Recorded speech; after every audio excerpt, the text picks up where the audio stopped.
Le doy la bienvenida a mis invitados de este domingo aquí en Fuentes Confiables. Pascal Fletcher, corresponsal extranjero por más de 30 años. Estuviste en Cuba, Venezuela, África como parte de Reuters. Analista de medios de BBC, ahora Monitoring, BBC Monitoring. Te doy la bienvenida, Pascal, muchísimas gracias. Y Melissa Turibi, ex reportera de Globovisión, corresponsal de guerra con más de 15 años de experiencia, ¿correcto? Así es. Los dos, dije todo bien. Sí, perfecto. Sí, entonces arrancamos bien el programa por lo pronto. Oigan, gracias por estar aquí, gracias por hacer posible este programa. Siempre les digo, si no es por ustedes, nosotros, yo no puedo hacerlo solo, ¿no? Arrancar con esto de el Aizami, un poquito de historia para nuestra audiencia. Nosotros nos ganamos la censura por parte del gobierno venezolano por la investigación Pasaportes en la Sombra, que se presentó en conclusiones, un trabajo del equipo de CNN en inglés y en español, y que finalmente nos da la censura, ¿no? Después vienen las sanciones del Departamento del Tesoro en contra de Tarek El Aizami, y entonces Tarek El Aizami compra espacio publicitario en el New York Times y publica su carta exculpándose y diciéndoles que tienen que corregir y que han sido engañados, en fin. ¿Qué opinan acerca de esto? Que me parece una contradicción enorme, incluso desde la misma postura de Tarek El Aizami y el gobierno venezolano, ¿no? Bueno, yo ya soy como testigo de que esta es una técnica recurrente por parte del gobierno venezolano, precisamente crear estas historias contradictorias para que la gente deje de hablar del tema que no quieren hablar y se ocupe precisamente de hablar de esta nueva versión que resulta un poco descabellada, porque lo que mencionaba, si tú dices que el New York Times te censura en varias oportunidades, crea supuestamente, según lo que ellos dicen, noticias falsas, entonces ¿cómo vas y compras un espacio publicitario con una cantidad de dinero tan exorbitante como son $175.000? Entonces, por supuesto, llega al punto donde toda la opinión pública deja de hablar de los señalamientos que se le hace a Tarek El Aizami como estar presuntamente incurso en el narcotráfico, y se ocupa de hablar de que por qué están publicando en este diario y de dónde salió el dinero. O sea, que lo ves como una distracción, ¿no? Es una estrategia. Una estrategia de distracción. Pascal, ¿tú estás de acuerdo? ¿Piensas lo mismo? No completamente, o sea, yo no creo que desvíe completamente la atención. Incluso a mí me llamó la atención que la nota no está muy bien redactada, o sea, que no lo vi muy pulida. Si gastaron 150.000 en la publicación, pues no lo gastaron en una buena agencia de relaciones públicas para revisar bien la nota y pulirlo bien. Incluso se refirieron a la DEA incorrectamente, lo llamaron Drugs Enforcement Agency, and it's the Drugs Enforcement Administration. O sea que, bueno, es un error fácil, pero me llamó la atención, y otra forma que no estaba muy pulida la forma que estaba hecho. Entonces, no sé, uno se pregunta en qué gastaron el dinero. Bueno, en la publicación, pero no en una buena redacción. Y muy importante, cuando tú me dices que pudiera ser una distracción, y hoy estamos hablando aquí de la carta de Tarek, pero es que, como decimos en mi país, es como que junto con pegado, ¿no? O sea, es decir, si Tarek compra el espacio y son 170 y tantos mil dólares para precisamente decir que han engañado al gobierno y que no es así y que él hizo un gran trabajo en contra del narcotráfico, se vuelve a hablar del tema. O sea, no hay manera de desvincularlo, las acusaciones, con la carta. Si fue una estrategia de distracción, se equivocaron, ¿no?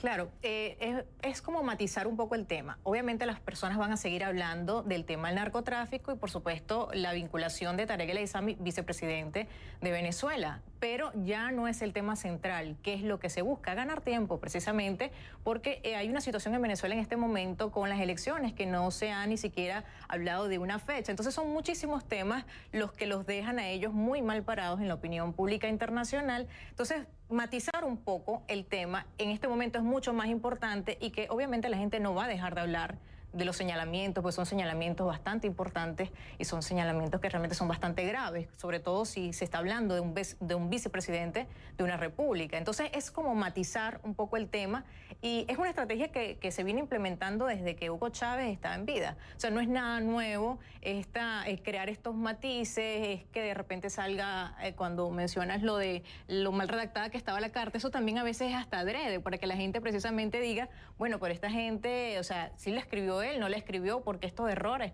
Maduro lo ha hecho en varias oportunidades, hasta decir cosas como en inglés maldichas, precisamente para generar polémica. Bueno, no, en el español una gran cantidad de cosas que no sabe cómo decirlas, pero es generar precisamente eso, temas de conversación que desvíen las cosas que no quieren hablar. Pero tal vez, no sé, suscitan más preguntas de lo que responde. Por ejemplo, nunca se ha investigado bien la razón por la la separación de cooperación con la DEA en el 2005. O sea que ahí hay mucha tela por donde cortar.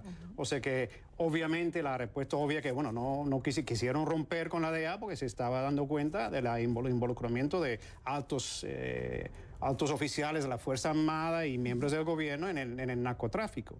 Pero hubo otra cosa también, o sea que yo entiendo que antes, con la cooperación con la DEA, realmente la DEA tenía prácticamente un batallón de la Guardia Nacional por sí solo, o sea que entrenado por ellos. Entonces todo eso se deshizo, esa cooperación. Entonces ahí para mí levanta más preguntas de lo que digamos, responde o intenta esconder. ¿Te parece una buena estrategia, Pascal, que el gobierno, porque finalmente es el gobierno, ¿no? Es el vicepresidente de la República, que el gobierno utilice un medio como el New York Times? ¿Te parece? Porque te voy a decir algo. Desde esta perspectiva, como periodista, digo, ellos censuran libremente a un canal de televisión por una investigación que dicen no tiene sustento, que tenemos todo el sustento. Viene la carta de Tarek El Aissami en un medio estadounidense, donde el medio sencillamente pudo haber dicho, es un espacio publicitario que vas a comprar. Ellos te pueden decir, no te vendo el espacio. Entonces, buscan precisamente espacio en el odiado imperio, en donde la prensa miente y no encuentran censura. Todo lo contrario a lo que hacen ellos. ¿Te parece una buena estrategia o los deja peor parados?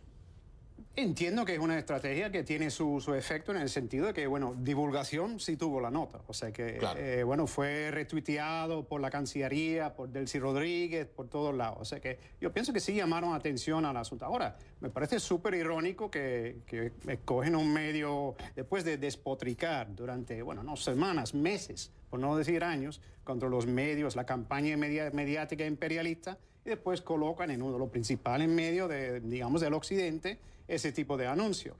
Me llama la atención, por ejemplo, porque no lo colocaron en Granma, claro, el medio oficial o el medio estatal cubano. Yo sé que los cubanos tienen otra cosa que atender en este momento, e incluso están publicando su propio notas, digamos, sobre otros asuntos. Pero me llamó la atención. ¿Por qué pagar 150,000? Si a lo mejor lo pueden colocar en Granma, si los cubanos querían. También es otra pregunta. Tal vez no quieren. Claro, entonces, claro. Eso también... Están jugando otros intereses también los cubanos en este momento. Sobre todo con lo que se avanzó en la administración de Barack Obama y lo que se puede retroceder con la de Trump, ¿no? Que es mejor no a solas, ¿no? Dicen por ahí. Yo creo que, bueno, también habría que analizar, como tú mencionabas, el tema de una especie de doble moral por parte del New York Times, que también se ha visto afectado de manera directa, puesto que su corresponsal en Venezuela no se le permite la entrada al país, un país donde radica ya hace bastante tiempo y donde ha hecho coberturas importantes que le han merecido de ciertos galardones y ciertos premios. Entonces es una suerte de doble moral por parte del periódico. Se entiende que la parte publicitaria, para los que conocemos este trabajo, la parte publicitaria y comercial no tiene nada que ver con el contenido y que por supuesto claro, allí uno no puede hacer, digamos, un editorial de qué se publica y qué no se publica en lo comercial, y es allí digamos, el éxito de esta estrategia, que es mi versión de esta historia, por decirlo de alguna manera, en el análisis de por qué se utiliza este medio y no otro, y por qué se utiliza en una pauta publicitaria que sabe que tiene muy pocas restricciones, que allí lo que importa es que pagues, claro, el precio de lo que cuesta el espacio, y por supuesto... pero queda de alguna manera en duda del que no conoce este tipo de manejo, porque el New York Times publica esta carta cuando ha sido agraviada precisamente por este gobierno en distintas oportunidades. Es difícil la postura también para New York Times, pero bueno, la prensa libre no haría ningún acto de censura en contra de nadie, menos si le compran el espacio. Ahora, finalmente, esto realmente no importa. Es decir, en términos, y estarás de acuerdo conmigo, Pascal, también Melissa, la carta o no la carta, la sanción del Departamento del Tesoro de los Estados Unidos es otra cosa, y se tendría que haber ventilado eso hacia el interior del gobierno estadounidense con el gobierno venezolano, en pláticas tal vez diplomáticas. Esa carta no sirve para nada en ese sentido, en lo que se ha señalado a Tarek El Aissami, ¿correcto? Bueno, hace su impacto mediático, vamos a decirlo. En la imagen pública sí, pero en la realidad... Uno puede preguntarse... ¿Al Departamento de Estado le importa? Bueno, ¿en qué estado se encuentran los canales de comunicación entre los dos países en este momento? Eso sugiere que lo más lógico sería presentar esa carta directamente a través de las respectivas embajadas y cancillerías. Uno se pregunta, bueno, ¿cómo está la comunicación en este momento? Por lo que uno ve, no está muy bien. O sea que, también es verdad que las personas los medios en Venezuela, los medios sobre todo pro gobierno, sí llamaron atención sobre cuando salió, por ejemplo, el programa de ustedes en CNN, bueno, coincidió en la misma semana que las sanciones. Eso también llamó la atención, y aunque yo sé que CNN respondió que no tenía nada que ver, no sé qué, pero bueno, llamó la atención, la verdad. No sé si a CNN, por ejemplo, pidió derecho de réplica en Corea del Orinoco, ¿no? Que es el Granma de Venezuela. No sé si ustedes lo pidieron directamente. No, porque ni siquiera te dan la oportunidad de tener ese derecho a réplica. Si se hace la invitación, ¿cuántas veces he hecho invitaciones a funcionarios venezolanos para estar en el programa para hablar? Nunca aparecen, ¿no? Entonces se hacen víctimas después porque hay una campaña mediática en contra nuestra. Pues si te estoy invitando al programa y nunca vienes, deja hacerte la víctima cuando no estás... Yo te ofrezco venir para que no te victimices, pues ven y habla, ¿no?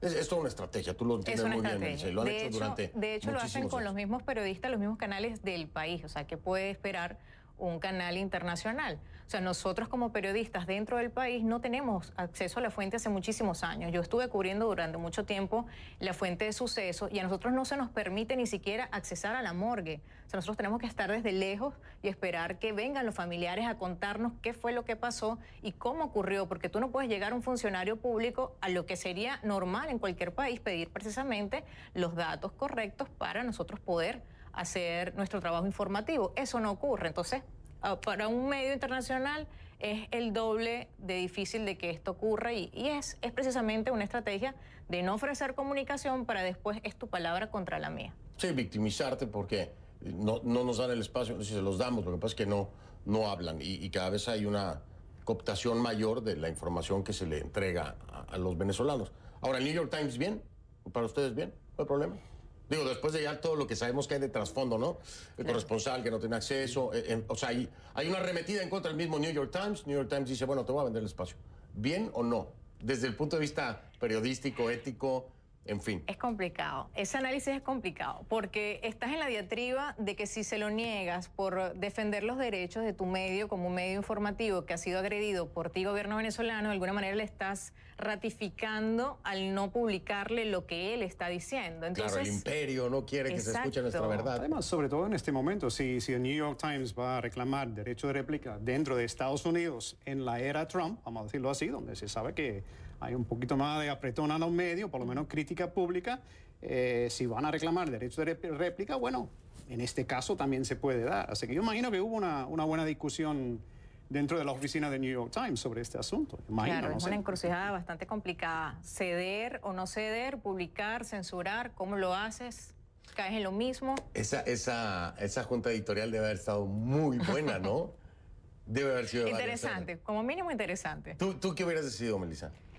Uy, eso está difícil. Yo lo hubiese publicado. Yo lo hubiese publicado, sí, pero de una manera distinta. No así tan fácil. Tal vez hubiese publicado un artículo del análisis precisamente de esa publicación. O sea, sí te doy el espacio, no te voy a censurar, pero voy a dar mi opinión de esto. Ah, interesante, eso estaría muy bien. Es decir, tienes la carta y después el análisis. Y se lo hubiese de la colocado misma. Delante de la carta. Ese Mira, artículo. qué Yo bien. lo hubiese hecho así. Es una buena decisión, me parece una decisión salomónica, ¿no? ¿Y tú qué hubieras hecho? Igual. Bueno, yo pienso que también hay la parte comercial. Al final es un anuncio, se un buen paga. billete también. No es la primera, sí. No es la primera vez que hay anuncios políticos en los medios en Estados Unidos, tomando parte en temas bastante sensibles. O sea que yo pienso que eso ha pasado en otro momento, pero del punto de vista editorial, bueno, tal vez si hubiera sido posible acompañarle con otra cosa, tal vez una entrevista, una investigación, más detalles, claro. O alguna reacción del mismo Departamento del Tesoro, ¿no? De los Estados Unidos, por ejemplo. Es así. A la carta de Tarek El Aissami. Pues vamos a ver si hay respuesta a eso. Por lo pronto, lo que sí tengo que hacer es una pausa comercial para regresar y ya continuar con nuestro siguiente tema, si les parece. Voy a regresar para que hablemos un poquito acerca de estas contradicciones en Bolivia, con el tema de cómo reportaron los medios las marchas en contra y a favor.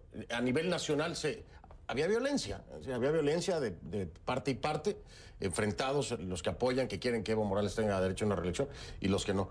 Pero al mismo tiempo veíamos, ya van a ver la prensa cuando regresemos, lugares donde se reportaba algo como que muy pacífico, cuando en realidad el país estaba comprometido en ese sentido. Voy a marcar una pausa, entonces regreso con mis invitados, Pascal Fletcher, Melissa Turibi, en Fuentes Confiables. Regreso con el tema, le decía yo a usted, de Bolivia y estas contradicciones que desde la presidencia, ¿no? Bueno, ya regreso.